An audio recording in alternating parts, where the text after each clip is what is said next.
Good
morning, everyone. Good morning, everyone.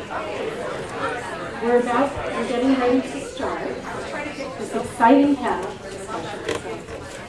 If you could all take your seats, if you could take your seats, that would be wonderful. Thank you so much.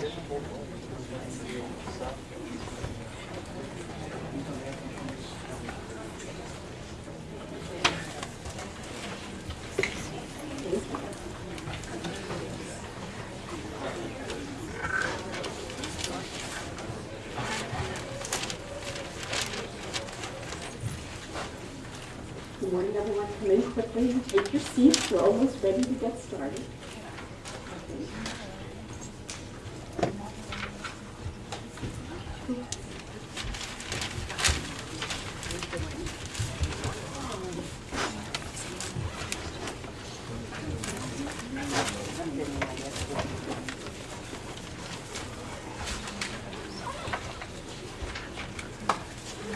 Good morning, everyone.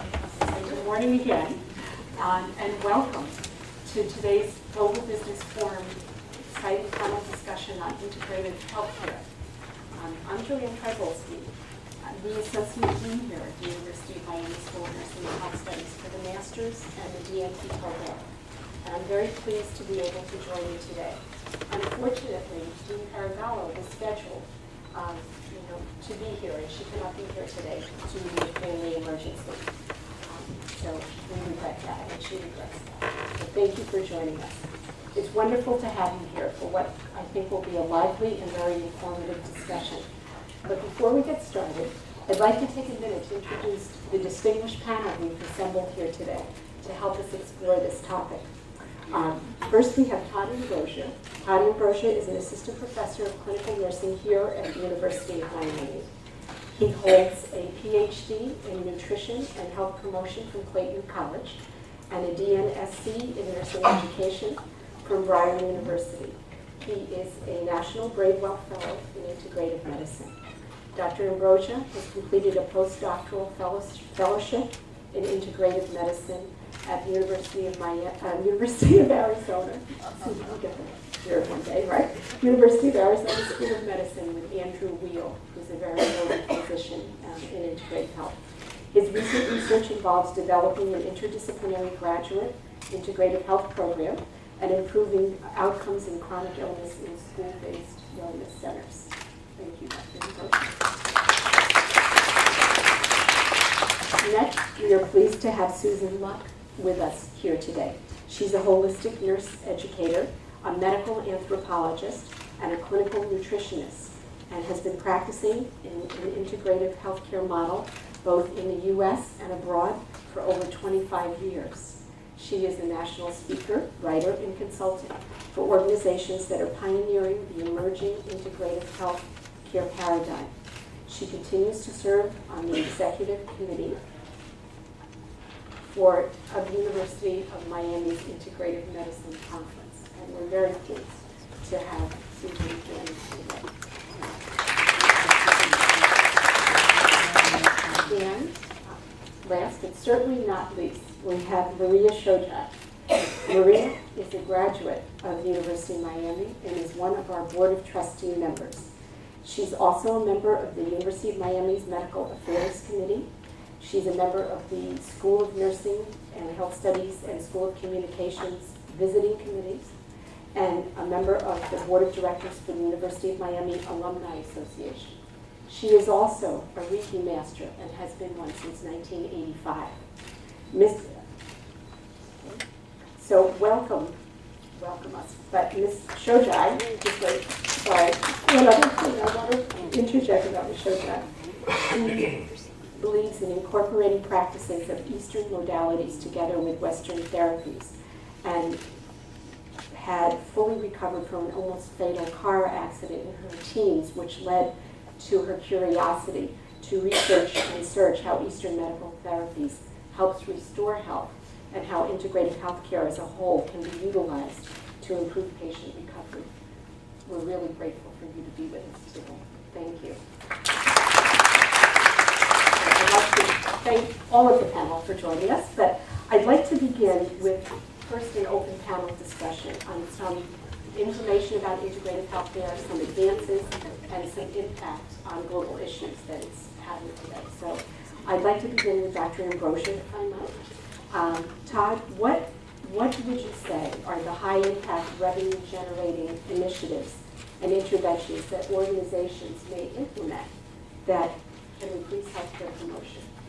Well, I think just briefly I'm going to start off talking a little bit about just the entity of integrative medicine and integrative healthcare, because it's not well known by the general consumer or the general public. And I want to just kind of guide our discussion toward the fact of integrative healthcare being relationship-centered healthcare. It involves the practitioner, the patient, as well as the community values and ideas. And it also requires us as providers and also consumers to recognize there needs to be a paradigm shift from the recognition of just biomedicine to moving toward relationship-centered and patient-centered healthcare. So that being, I think, the basic tenet of integrative healthcare, we have to look at modalities and therapies that would help to increase health promotion, that focus on some of the major problems that we face in terms of American society and disease and illnesses that are major problems within healthcare.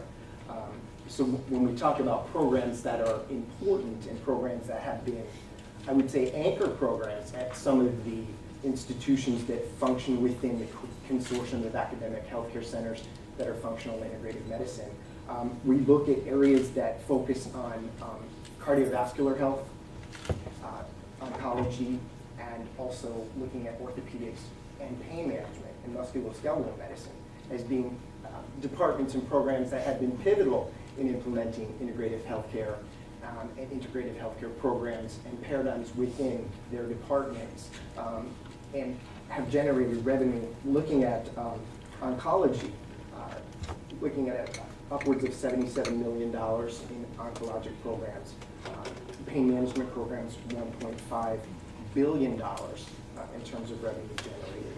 And when we look as well at cardiovascular programs in the area of somewhere $54 billion.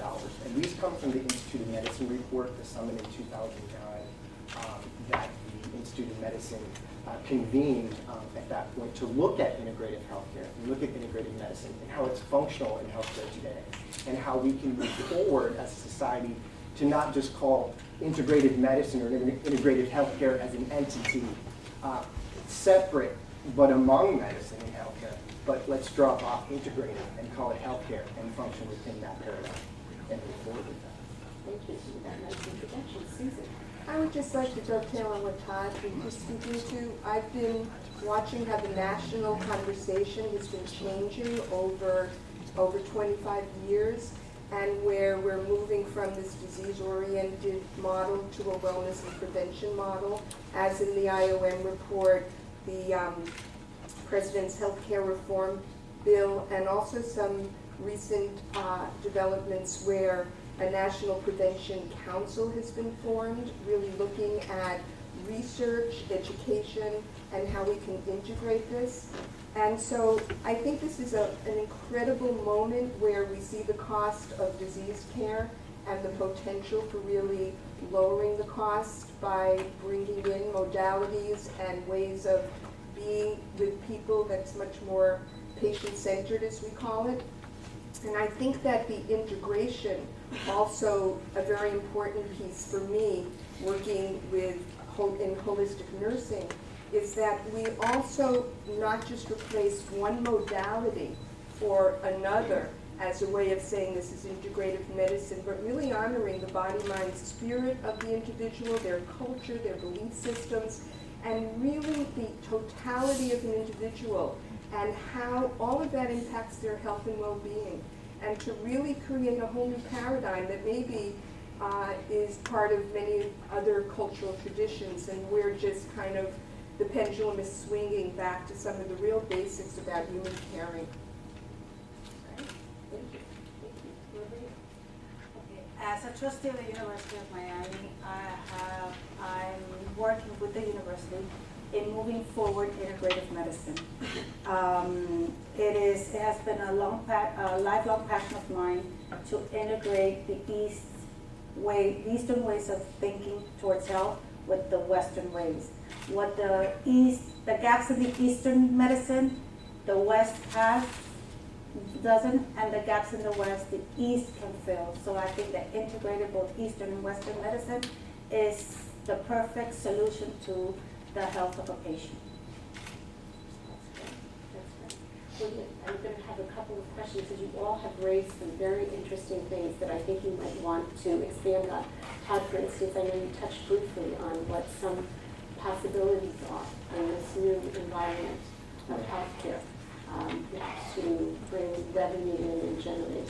Well, I think, and Maria raised some good points as well as Susan, in terms of what do we encompass when we practice integrative healthcare. And there are basically 5 major domains, that being the medical and nursing models that involve homeopathy, naturopathy, allopathic medicine, and holistic and integrated nursing. We have the biological-based therapies that involve nutrition and nutraceuticals and diet therapy. We also have mind-body interventions that involve cognitive behavioral therapies, therapy, manipulative therapies like chiropractic, as well as our energy therapies like Reiki and acupuncture. Those are all functional aspects of integrative care that we can integrate into programs and interventions that are, I would say, basic principles of how integrative healthcare is practiced. But I think we also have to look at the fact of it being practiced from a credible standpoint, that most integrative interventions are based on evidence. We have a focus of making sure that we are inquiry-driven